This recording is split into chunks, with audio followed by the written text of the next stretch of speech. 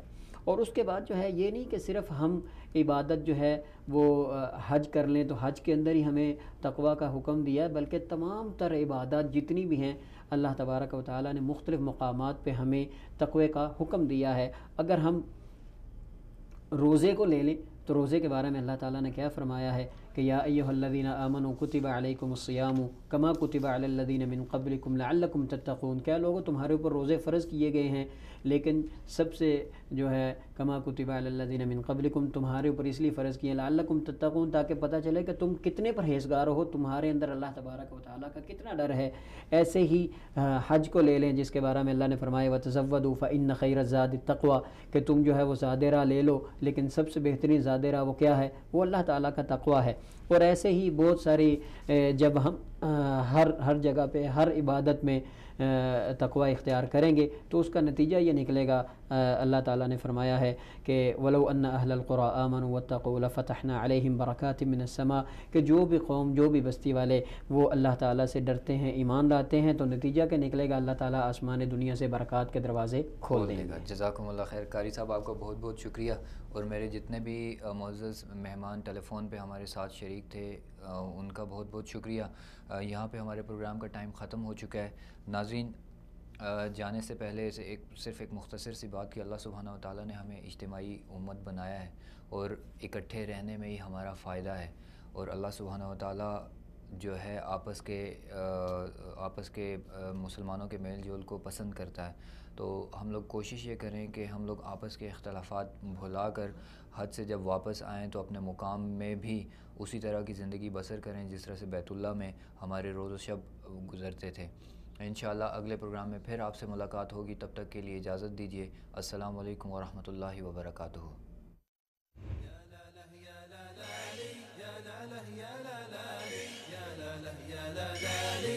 لا